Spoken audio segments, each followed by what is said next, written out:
Política na Veia, uma produção Carta Capital, Jornal GGN e fora da política não há salvação.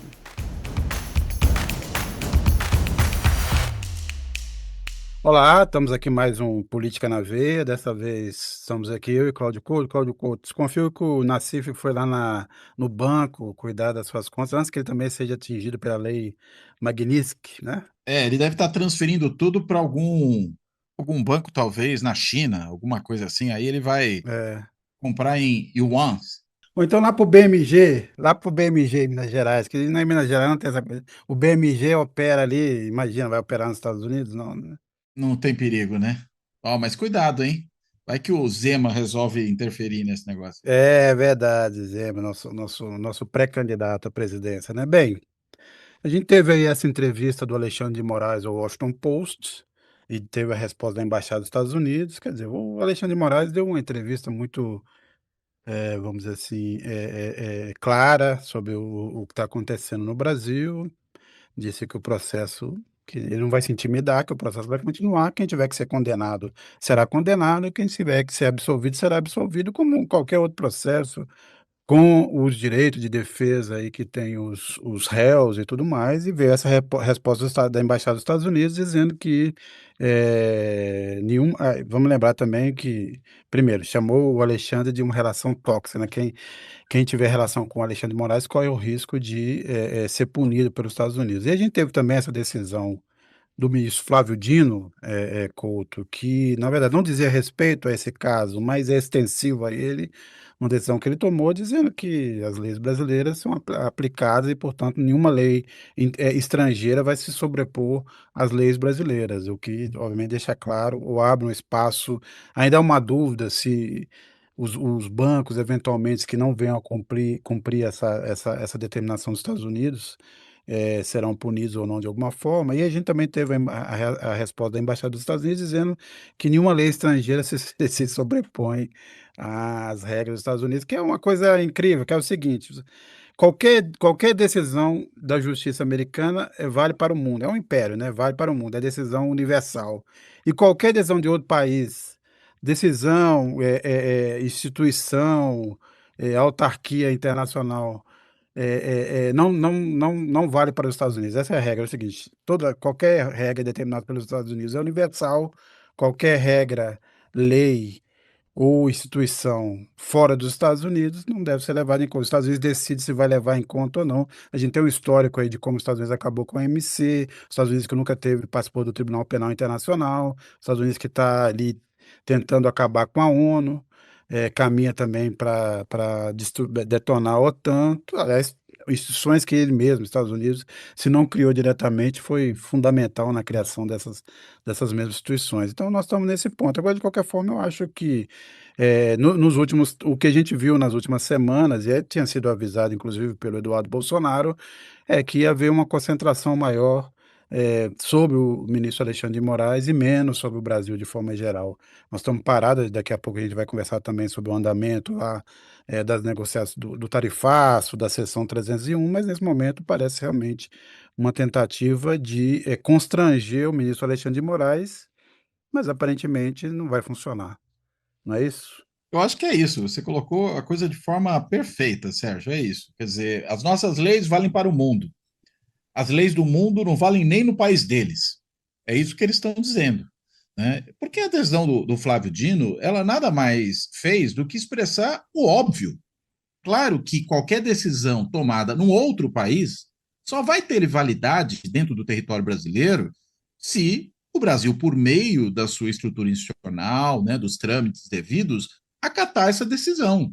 Se fosse um tratado internacional, por firmar um tratado que, inclusive, tem que ser aprovado no Congresso. Se é uma decisão judicial, ou no caso aí, uma decisão administrativa, nem judicial e ela tem, claro, implicações de alguma forma do campo administrativo e judicial, porque viola direitos fundamentais de brasileiros, no caso aí do ministro Alexandre de Moraes, só com a anuência da justiça brasileira.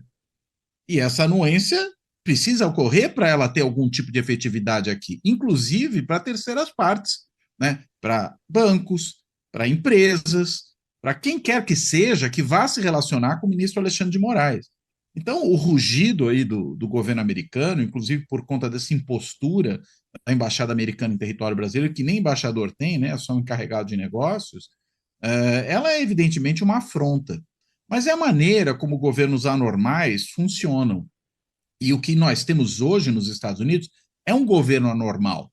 Assim como nós tivemos no Brasil, durante o quadriênio do Bolsonaro, também um governo anormal que tinha procedimentos anormais, não só para dentro do país, afetando o funcionamento interno, mas também nas relações com outros países.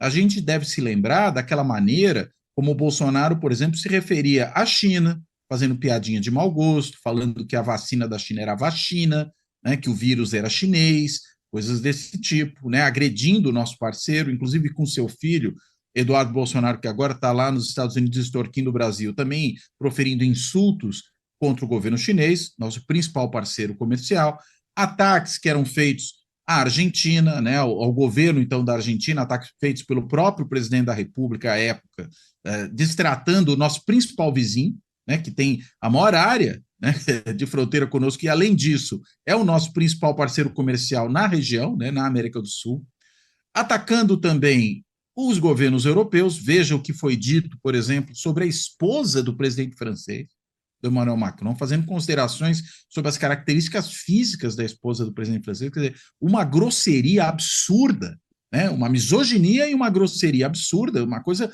intolerável, impensável em questão de política internacional. Também quando o governo francês tinha um enviado que teria ali um encontro marcado, agendado com o presidente Bolsonaro, ele simplesmente deu bolo no encontro para ir cortar o cabelo e fez questão de vociferar isso.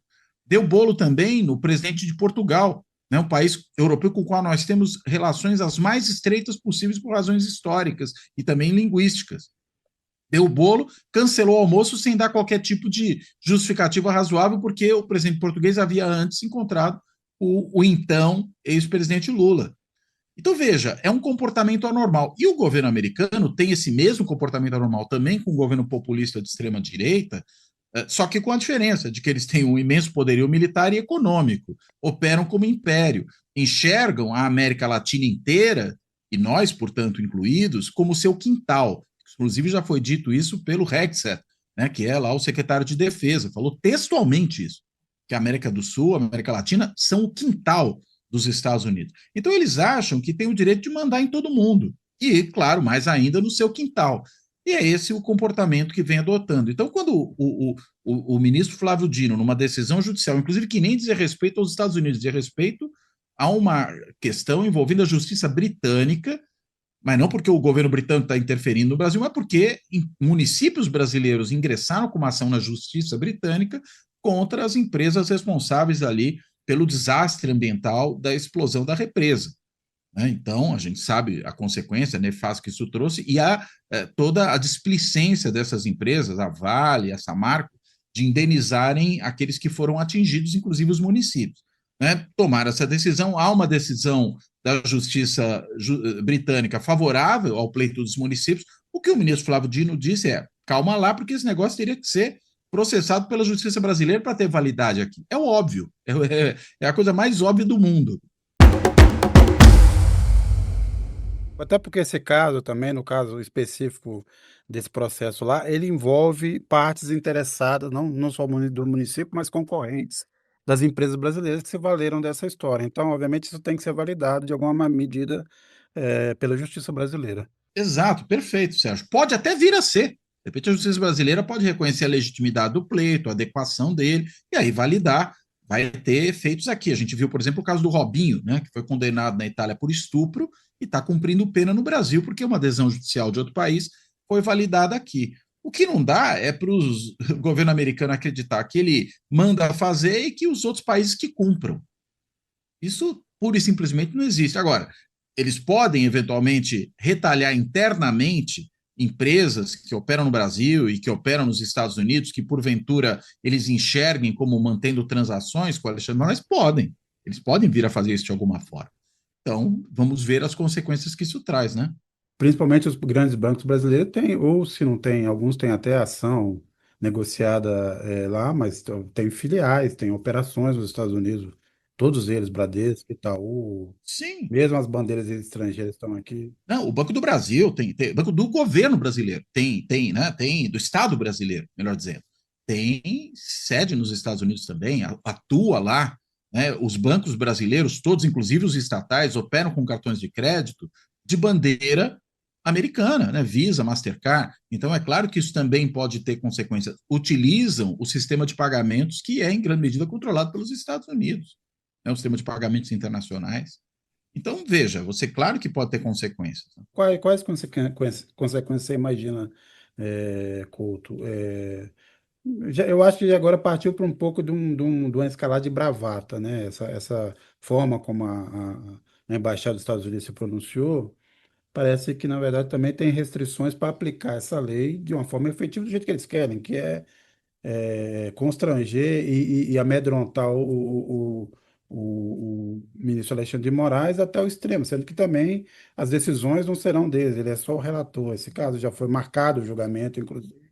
2 de setembro será julgado pela turma. A gente já sabe mais ou menos, a gente sabe assim, porque também precisa entender, quem nos acompanha, Claudio Couto, é que não é que esse julgamento parece que caminha para uma condenação clara do Bolsonaro e dos envolvidos, não porque tem um parte-pri da justiça brasileira, mas que eles mesmos produziram tantas provas contra eles que é impossível. Não estamos falando de uma delação só do Mauro Cid, nós estamos falando de uma quantidade de material em redes sociais, em e-mails, em documentos produzido contra ele. Quer dizer, parece que, obviamente, não é que parece, está claro que ali, as evidências, né, as provas estão todas ali. Não estamos nem falando daquela coisa dos indícios, nem da convicção que tinha o Dallagnol em relação ao presidente Lula. Né? Não é um caso de convicção, é um caso de que tem ali uma quantidade de provas. Então, esse processo caminha para esse final. Vai fazer o que os Estados Unidos em relação à justiça brasileira? Além do que está fazendo, não vai poder entrar nos Estados Unidos, vai tentar bloquear, mas obviamente a gente imagina que tem essa isso, pode dificultar um pouco certas transações, mas só tem um cartão Elo, que é um cartão brasileiro, né? Você pode usar outras formas né? Então, assim, a gente tem visto também os bancos brasileiros aí com certo receio, mas é um pouco também da nossa vira-latice, né? A postura dos bancos brasileiros tem sido um tanto vexaminosa. Quando não estão silenciando, estão ali falando que podem aplicar essa lei e tal, que é uma coisa absurda, feita contra um indivíduo que não fez nada, né? A não ser cumprir o seu dever. Talvez você pode ter uma crítica ou outra aqui, certas decisões. Eu, por exemplo, continuo achando que essa prisão decretada do Bolsonaro era desnecessária, não. O Bolsonaro estava forçando a mão para que isso acontecesse, mas o fato é que você acabou dando uma desculpa para o Bolsonaro de que ele é um perseguido e aumenta também, vamos dizer assim, mesmo que mentiroso, esse argumento falacioso dos Estados Unidos em relação ao Supremo, à Justiça brasileira. O julgamento já estava marcado, não sei se por conta daquele vídeo que o Bolsonaro apareceu, dando um bom dia, sem falar nada muito mais, se era preciso isso, mas tá aí, é uma decisão que também não é que ela fugiu de nenhuma regra estabelecida pelas normas brasileiras. Ela só acho que ela foi estrategicamente ruim, mas de qualquer forma não extrapola nada, né? Não há nenhum excesso do ponto de vista jurídico nessa decisão do ministro Alexandre de Moraes de determinar a prisão do Bolsonaro. Na realidade, a prisão dele é porque ele, enfim, provocou, né? E provocou, acho que você colocou muito bem, conscientemente, sabendo que isso ia acabar produzindo esse tipo de reação. Eu acredito que ele fez isso armando ali uma espécie de arapuca, né, para o ministro Alexandre de Moraes. Acho que isso, claro, se deve também a um erro estratégico do Alexandre de Moraes, quando, na primeira decisão, ele proibiu o Bolsonaro de ter, inclusive, suas manifestações postadas em redes sociais, porque é óbvio que isso ia acabar acontecendo de alguma maneira. Ele não estava proibido de dar entrevista, então se criou uma situação meio impossível, mas a partir dali o Bolsonaro aproveitou essa brecha, né, explorou essa brecha e acabou produzindo essa reação do Alexandre de Moraes. Agora, veja, mesmo que isso não acontecesse, essa medida cautelar de prisão domiciliar agora, a gente sabe que essas ações do governo americano adviriam de qualquer maneira. né? Mesmo porque a postura do governo americano é condenatória ao próprio processo em que o Bolsonaro está sendo julgado. Então, amanhã, ele sendo condenado, que evidentemente vai acontecer, acho que não há nenhuma dúvida a esse respeito, o governo americano também vai espernear por causa disso, e vai ameaçar o Brasil, e vai ameaçar os juízes do Supremo que tomarem essa decisão na turma. Na realidade, eu acho que é só uma questão de que essa medida cautelar antecipou certas ações do governo americano, né?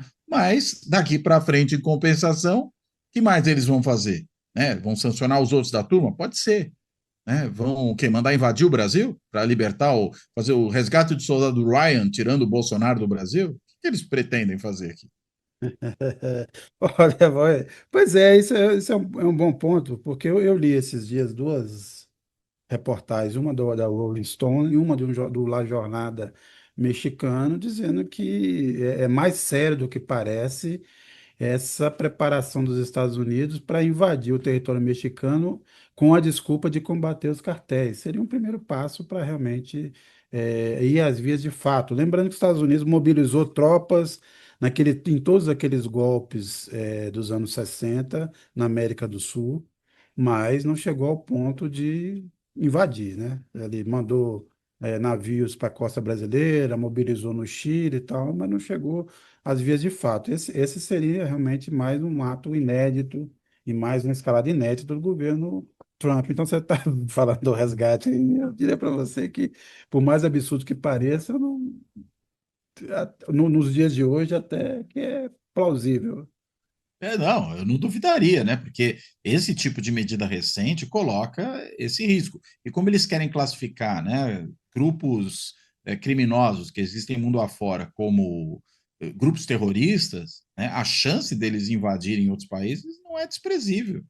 Eu acho que isso pode vir a acontecer. Inclusive, essa escalada que eles estão produzindo agora com a Venezuela, me parece que vai um pouco nessa direção. Tanto que o Maduro, e aí, populista gosta de bravata e o Maduro também está lançando mão das suas, né?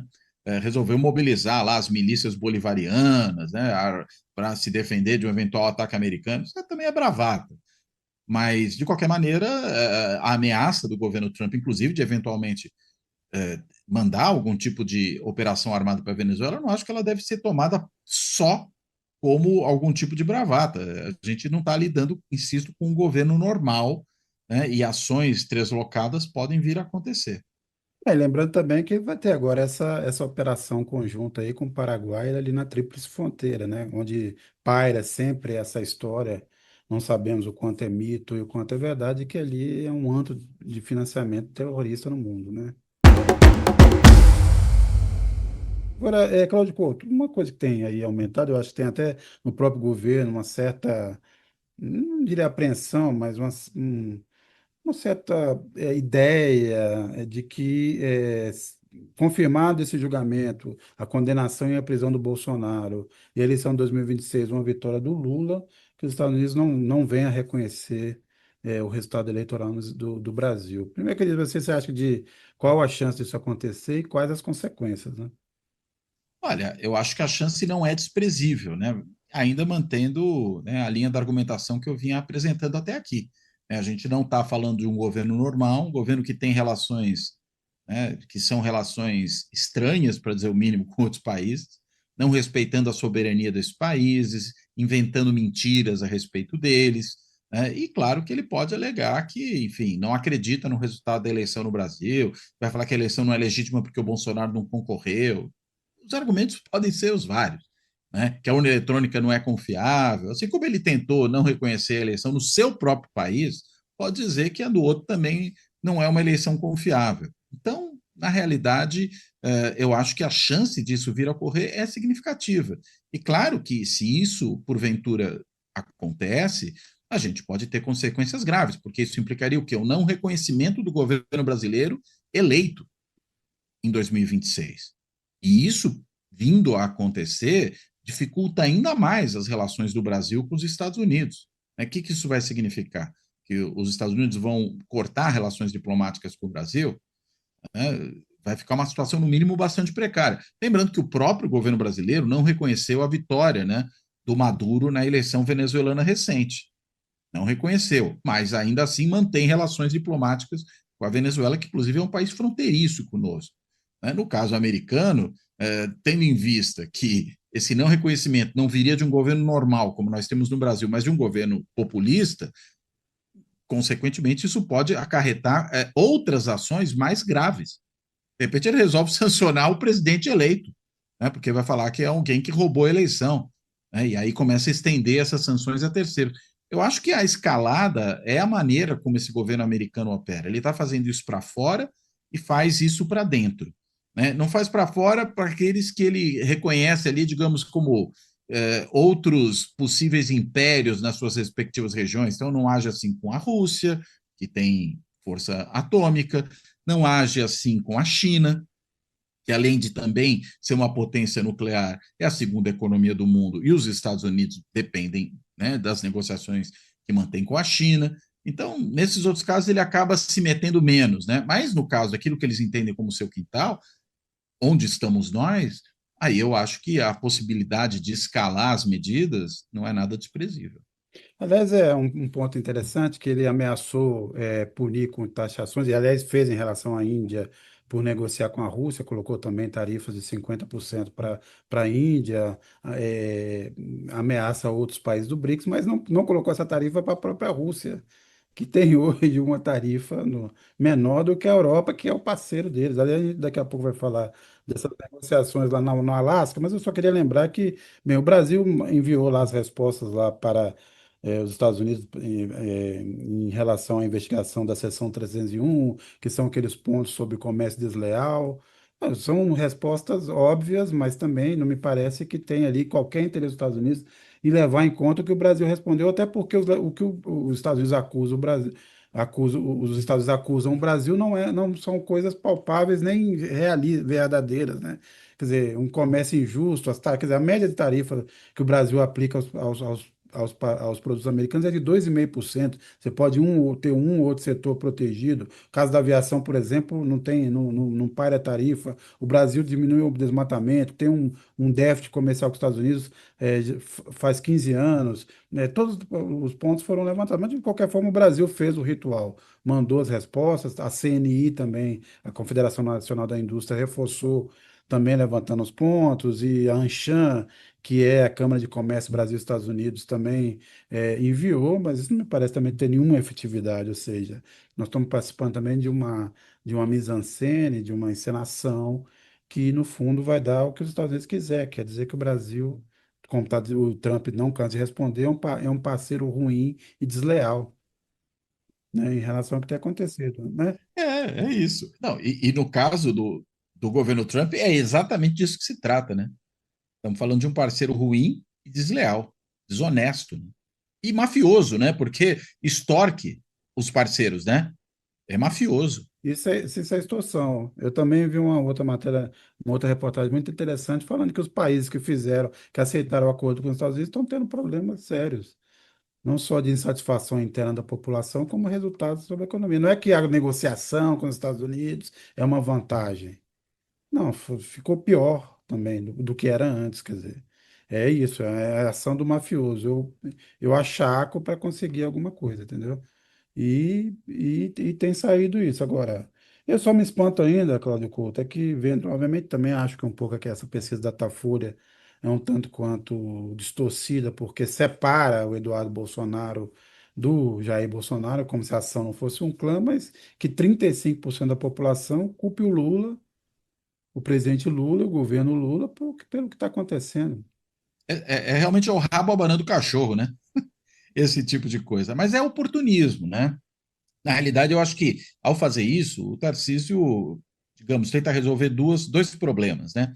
Um é se desvencilhar da responsabilidade por esse tipo de coisa. Por quê? Porque a responsabilidade por essas sanções é do bolsonarismo, né? Claro que não é só porque o Trump está aplicando sanção para um monte de gente, mas da maneira como está acontecendo, lei Magnitsky contra o ministro do Supremo Tribunal Federal, né? Mas as sanções, né, vêm nesse bojo, inclusive anunciadas com a alegação de que o Bolsonaro era um perseguido numa caça às bruxas que há por aqui.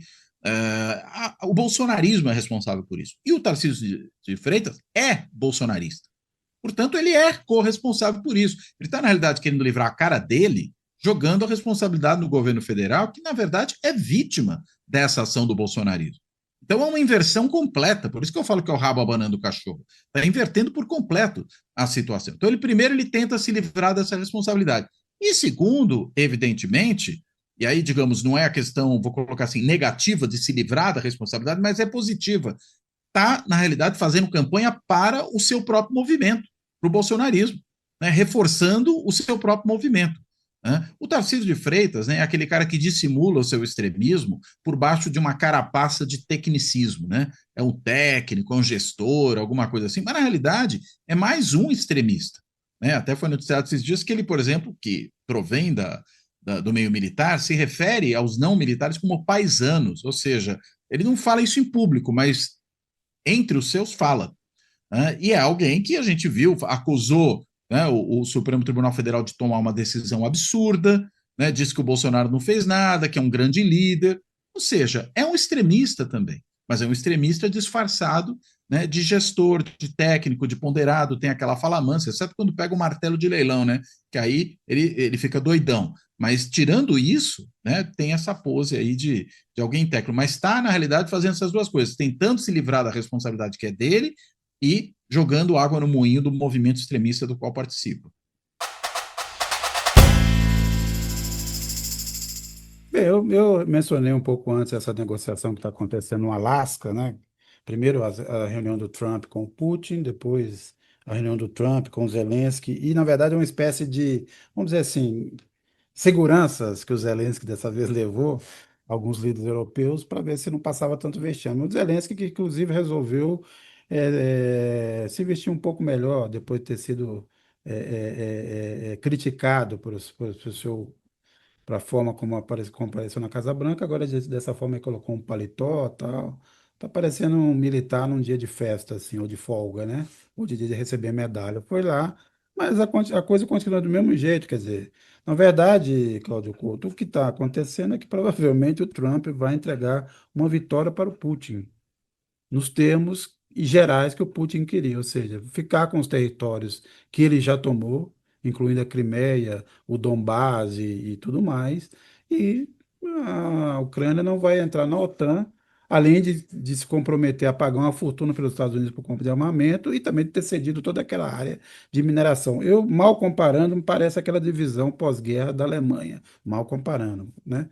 Mas, de qualquer forma, me parece que a decisão foi essa, entre o Putin e o Trump. O Trump fica com um pedaço da Ucrânia, o Putin fica com outro pedaço da Ucrânia e se divide ali as coisas. E humilhou novamente os parceiros europeus, que queriam um cessar-fogo, ele quer um acordo de paz. Agora, é isso, quer dizer, depois de impor aquela tarifa de 15% para os europeus e fazer essa negociação, agora impõe mais uma humilhação aos parceiros europeus. Me parece assim que também isso entra e nós teremos daqui a pouco, na verdade, um grande vencedor disso tudo, que será o senhor Vladimir Putin, nessa, se as negociações seguirem o curso que está seguindo. Exatamente, né? O que mostra que, inclusive, o discurso todo do Trump de combater violações a direitos humanos em outros países só vale quando convém, né? Ele não fala disso em relação à Rússia, assim como também não fala da Arábia Saudita, né? Assim como não fala de Israel, que comete genocídio em Gaza, além de limpeza étnica, de apartheid, de todas as outras coisas. Esses casos não interessam, né? E nesse caso, o que, que ele está fazendo? Ele está, em alguma medida, num acordo, ainda que tácito, com o Putin, não sei o quanto é tácito, porque o que eles conversaram ali no Alasca recentemente, a gente não sabe exatamente o que foi, mas estão dividindo o mundo em pedaços, cada um para o seu, né?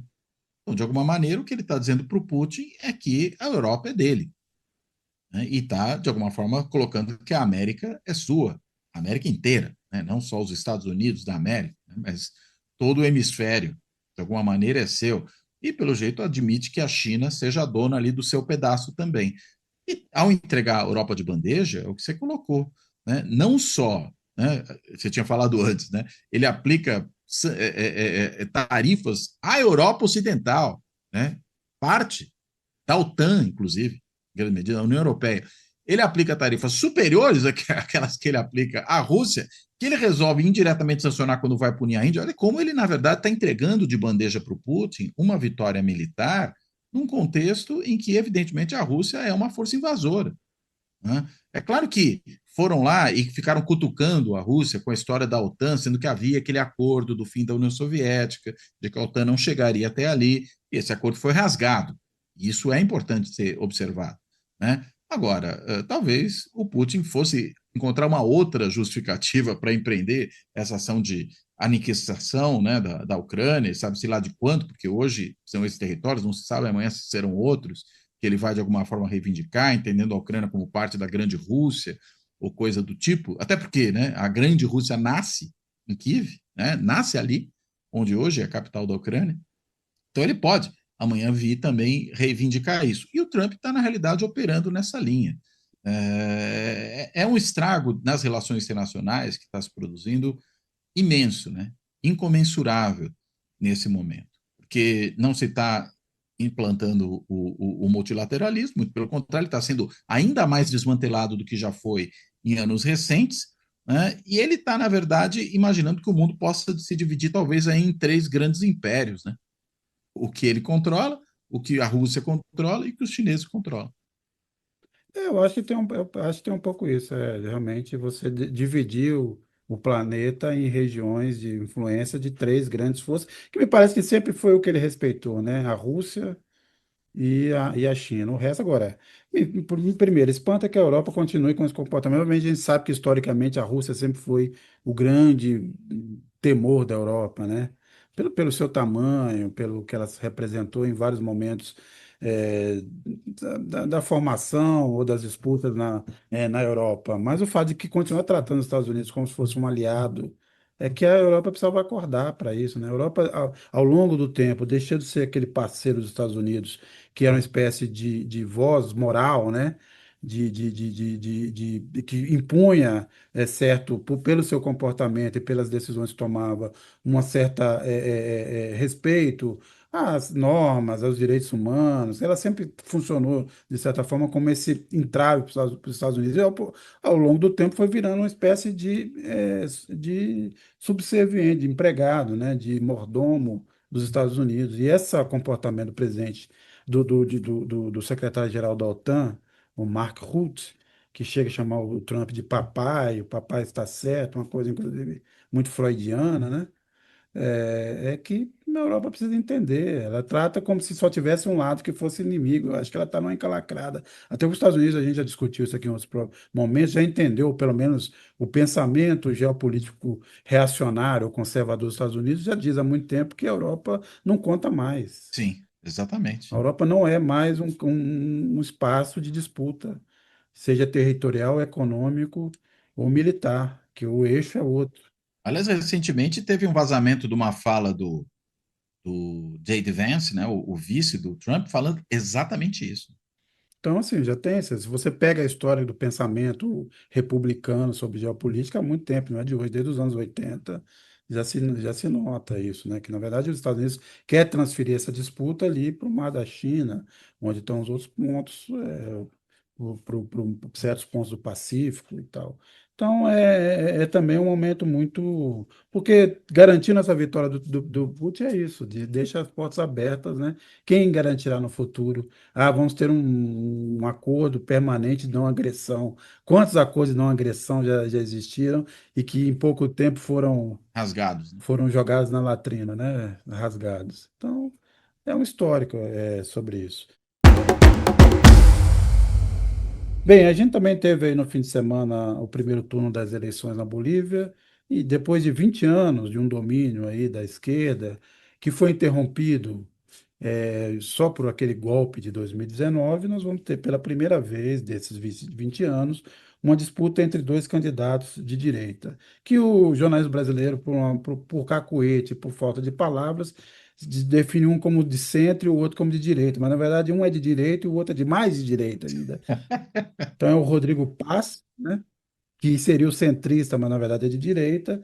Ele é filho do ex-presidente Jaime Paz Zamora, e temos o Tuto Quiroga, o Jorge Tuto Quiroga, que foi vice de Hugo Banzer, num dos piores momentos que a Bolívia viveu. Nesse período, Cláudio Couto, você obviamente sabe isso mais do que eu, você tinha ministro da Economia da Bolívia que morava em Miami. Passava Pois é. 3 dias em La Paz e os restos dos dias em Miami. Era assim que funcionava. E teve toda aquela revolta do gás, tivemos a chegada do Evo Morales ao poder. Agora, não dá para culpar nenhum movimento externo, não dá para culpar nenhum movimento de fake news, de articulação de mentiras da extrema-direita. O que aconteceu ali, na verdade, foi uma guerra intestina entre a esquerda. E eu obviamente, vejo uma culpa muito grande do ex-presidente Evo Morales, porque ele, como vários, foi tomado por esse caudilismo que parece uma coisa implantada em certos políticos latino-americanos, sul-americanos, se não da direita também, mas muito identificados com pensamento de esquerda. Eles não conseguem largar o osso, não conseguem deixar surgir nova liderança, não confia na própria capacidade de organização popular para fazer frente a alguma coisa. Acho que só ele pode fazer isso. E o Evo Morales foi muito, eu acho que foi muito crucial para esse desgaste e para esse momento que é o mais baixo que os movimentos sociais e que a esquerda boliviana vive agora. É, não, é isso mesmo, né? Foi um momento dificílimo, na verdade, um racha interno, né? Mais do que um racha, né? A gente pode falar uma autofagia interna. Acho que isso se deve, em parte, ao excesso de personalismo por parte do Evo Morales, né? Quer dizer, mesmo lá atrás, né? Quando ele tenta concorrer a um terceiro mandato, sendo que a Constituição boliviana era absolutamente clara a esse respeito, da Constituição que ocorreu, né? Que foi elaborada num processo do qual o próprio Morales foi o grande condutor, né? Porque é quando ele chega ao poder pela primeira vez, se chama uma Assembleia Constituinte, se faz uma nova Constituição que tem muitos méritos, inclusive, porque ela inclui grande parcela da população indígena boliviana e reconhece as suas especificidades, cria espaço, né, para uma série de formas tradicionais de atuação, inclusive do ponto de vista de sistemas de justiça próprios, né, dessas nações indígenas que existem ali dentro da sociedade boliviana, tanto que é um Estado plurinacional, ele passa a se denominar dessa maneira, ou seja, foi uma Constituição que foi um grande avanço do ponto de vista da democratização e da asseguração de direitos, né, na Bolívia em relação ao que é todo o seu histórico. Mas o Evo Morales acho que foi longe demais depois, né? Não queria mais deixar o poder de jeito nenhum, conseguiu numa Suprema Corte muito serviu a ele uma adesão completamente escalafobética, né? Que foi aquela de que ele não podia ser proibido de concorrer ao terceiro mandato porque isso violava os seus direitos humanos, né? Parece até piada, né? Uma história dessa de tão estapafúrdia que é, mas o fato que aí ele forçou a barra e gerou aquele imbróglio que a gente viu que acabou culminando num golpe, né? Mas isso azedou muito a relação. Depois, o Mas ainda consegue, né, voltar ao poder, né, com o atual presidente, mas aí eles rompem, né, e eles rompem porque o Morales de novo queria voltar. Quer dizer, é um sujeito que não tem noção de limite e da institucionalidade que o próprio partido deveria ter.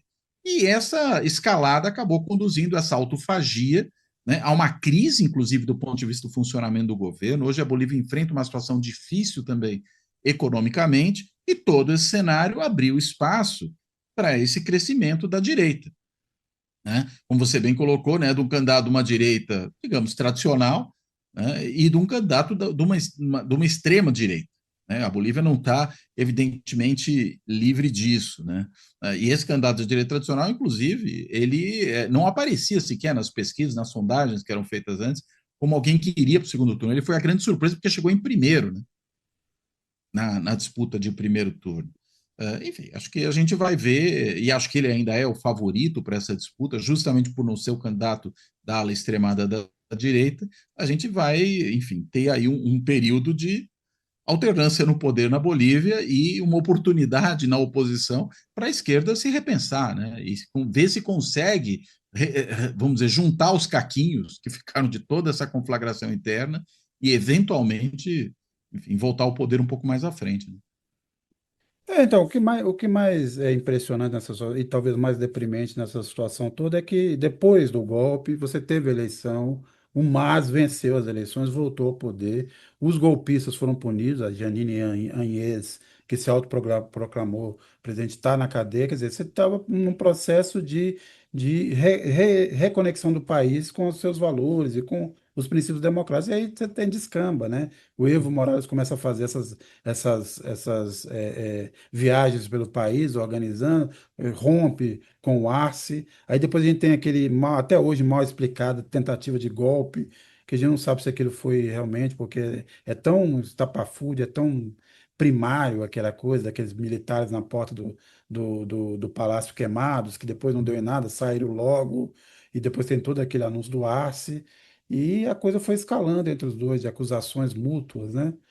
Tentativa de assassinato também, que a gente também não sabe se é real ou não, porque nessa altura não dá para saber, quer dizer, foram disparados tiros contra carros de uma comitiva do Evo Morales, mas aí o Arce acusa o próprio Morales de armar essas cenas, e aí você teve essa, e como você disse muito bem, essa autofagia de um agrupamento que levou uma certa modernidade, ou uma grande modernidade para a Bolívia. Vamos lembrar que antes deles o sistema judicial era mal organizado na Bolívia, foi essa Constituinte, a Constituição que organizou também o sistema judicial. Você teve uma inclusão social, você teve avanços, né, econômicos. Obviamente, a Bolívia viveu problemas que a gente tem vivido desde a pandemia. A gente teve a pandemia que desestruturou o comércio internacional, as cadeias produtivas. Depois, logo na sequência, teve a guerra da Ucrânia, e aí tudo, e os preços não baixaram. Ele conviveu com problemas de inflação, com problema de abastecimento recente. Isso, obviamente,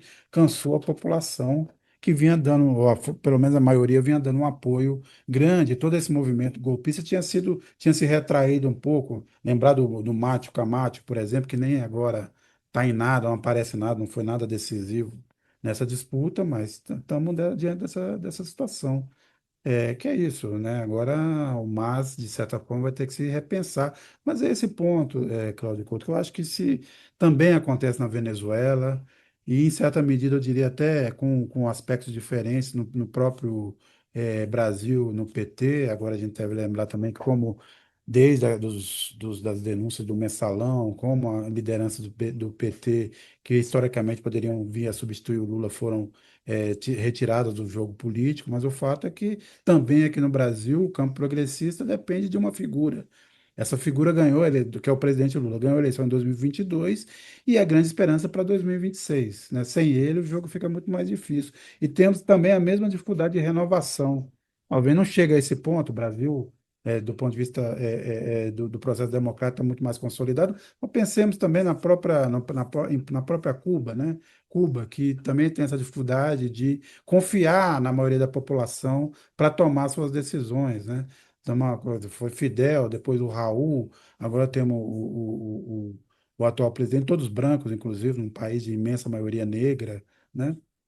É, o peronismo, que ainda resiste, você teve uma outra figura, mas aí também tivemos um certo momento ali de dificuldade com o Alberto Fernandes, com a Cristina Kirchner, quer dizer, essas figuras, essas grandes figuras que viram simbólicas que acabam abafando, né, a estruturação desses movimentos de uma forma muito mais orgânica. E aí você fica dependendo de uma figura ou de duas, no máximo, para tentar ganhar uma eleição com esses riscos. Quer dizer, realmente um problema que em algum momento eu espero que na América Latina os movimentos sociais e a esquerda da América Latina consigam superar, né? A gente teve aquele Levitsky aí dando uma entrevista pro Roda Viva dizendo que esse é o momento da direita. Eu também tenho dúvidas sobre isso. Não me parece. Parece que a disputa está muito aberta ainda, porque se ao mesmo tempo a gente tem essa coisa na Bolívia, a gente está vendo também o crescimento da candidata de comunista no Chile, com grande chance de ganhar, né? Empolgando ali o eleitorado de esquerda. Então, está em disputa. A gente tem a Cláudia Sheinbaum no México, nós temos o próprio Lula aqui, né? Não acho que nós estamos vivendo uma guinada favorável à direita, embora a direita tenha ganhado muito mais força nos últimos anos, mas eu queria também ouvi-lo a respeito, pensando aí na América Latina de uma forma mais geral. Não, você tem, evidentemente, um momento em que a direita está mais forte do que esteve há alguns anos. Acho que quanto a isso eu tenderia a concordar com o Levitsky.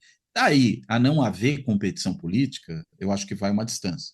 É claro que a gente tem um cenário ainda de muita competição política, e acho que os casos aí que você acabou de lembrar são muito exemplares a esse respeito, né? Quer dizer, a gente tem ali uma candidata da esquerda no Chile né, que tem grande capacidade de crescer ainda, isso vem sendo mostrado com a evolução dos levantamentos que vem sendo feitos, embora hoje ela não esteja na frente, né, ou seja, ela não é ainda, nesse momento, uma favorita, mas não quer dizer que não haverá competição política no Chile, isso pode vir a acontecer, né, inclusive porque a percepção, né, dos riscos que a extrema-direita representa, né, em outros países isso está acontecendo, é uma coisa que também pode influenciar o eleitorado chileno, né, e influenciando esse eleitorado chileno, consequentemente, né, faz com que esse eleitorado olhe, né, para esses candidatos da extrema-direita ali também com um certo grau de desconfiança, pelo menos uma parcela significativa dele, mas eu acho que a gente vive, sim, em grande medida, um período de refluxo, né? Claro, ano que vem no Brasil teremos eleição, né? Agora, eu não descartaria também algum impacto que nessas disputas possa ter o efeito Trump, né? Claro que no caso brasileiro, teoricamente, isso poderia ser maior, porque a gente está sofrendo sanções, né? Então, uma situação como a que se viu recentemente no Canadá e na Austrália, mas aí a gente está falando de países do mundo anglo-saxão, evidentemente, que tem um efeito muito mais direto, né, daquilo que acontece na política norte-americana, porque estão, de certa maneira, num campo mais próximo, num campo mais comum, e isso acaba influenciando muito mais a política deles. Mas no caso brasileiro, nós somos objeto de ataque por parte da extrema-direita nos Estados Unidos, inclusive com o patrocínio da extrema-direita aqui. E aí, claro que isso pode ter um impacto, embora essa pesquisa recente do Datafolha aí, ela é uma pesquisa que traz dados em grande medida preocupantes, né? Porque você tem ali 35% dos brasileiros, pouco mais de um terço, que acham que a culpa do tarifaço é do Lula. E outros 15 que acham que a culpa é do Xandão. Então, metade do eleitorado brasileiro não põe a culpa do tarifaço na extrema-direita, no bolsonarismo. Coloca a culpa do tarifaço, seja no presidente da República, seja no ministro do Supremo. Então, mostra que ainda tem um longo terreno a ser percorrido e que realmente essa narrativa da extrema-direita de, digamos, traduzir as coisas ao contrário, ela tem eficácia, né? Não tivesse eficácia, a gente não estava com esse tipo de percepção disseminada na sociedade brasileira. Agora, Claudio Couto, eu obviamente estive fora as últimas 2 semanas, fui lá garantir também meu visto para os Estados Unidos, né? Algum dia eu posso fazer um tour ali pela Casa Branca, quem sabe ganhar um boné autografado do Trump e tal. Não sei se você chegará a discutir esse ponto, mas eu queria ouvir. Se você acha que esse fenômeno que foi esse vídeo do Felca sobre o que está se sendo chamado de adultização das adolescentes, na verdade é uma pornografia em certa medida, tal. Você acha que terá um efeito para que se aprove no Congresso alguma medida? O Congresso tem sido um grande protetor, né, um guardião dos interesses das plataformas digitais no Brasil. Você acha que teremos algum avanço nessa discussão, pelo menos para proteger, criar regras mais claras para divulgação e compartilhamento de conteúdos que envolvam crianças e adolescentes? Olha, Sérgio, eu acho que a gente tem uma oportunidade rara para fazer essa discussão avançar, né? Acho que a gente não tinha tido, né, no período recente, nenhuma oportunidade tão clara de fazer essa discussão ser tomada mais a sério como essa que tem agora, né? Então, desse ponto de vista, eu acho sim que a gente pode ter uma oportunidade importante. Eu acredito, inclusive, que pelo menos no que diz respeito a essa regulamentação mais específica, né, envolvendo questões atinentes aí às crianças, aos adolescentes, de sexualização, né, de exploração sexual, né, de produzir material para pedofilia e disseminar nas redes, isso pode ter algum avanço, ou seja, inclusive a aprovação do projeto de lei. A esse projeto aí, né, do senador Alessandro Vieira, lá do Espírito Santo, que é um projeto que já está tramitando há bastante tempo, e que é um projeto, inclusive, que tem apoio de algumas organizações da sociedade civil que têm preocupação com esse tema, ou seja, parece que elas consideram que é um projeto bem feito com relação a esse ponto. Ele pode avançar e ser aprovado, mesmo com a gritaria do bolsonarismo, né, que, como não seria de se estranhar, né, já está querendo, na realidade, impedir até esse projeto de avançar, alegando que isso vai significar censura, né? Porque como eles querem o vale tudo nas redes sociais, nem mesmo a preocupação com a proteção de crianças e adolescentes, um tema que alguns deles apresentam como se fosse um tema caro a eles, veja o caso da senadora Damares Alves, né, que adora ficar falando, né, do problema da pedofilia, inventando umas histórias mirabolantes, inclusive para falar disso, né, como fez lá em relação ao que acontece na ilha de Marajó, ela já está contra esse projeto também.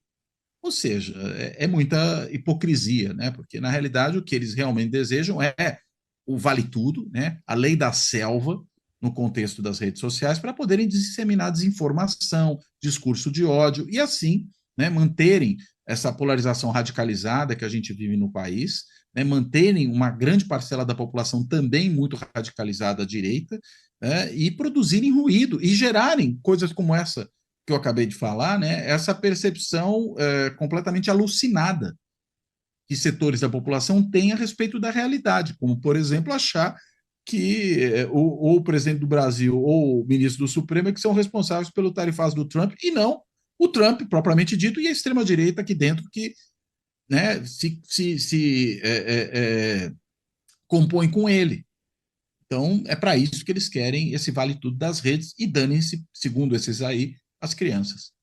Eu acho que bem, o governo vai encaminhar aí um novo projeto com alguns pontos parecidos com o Marco Civil da Internet.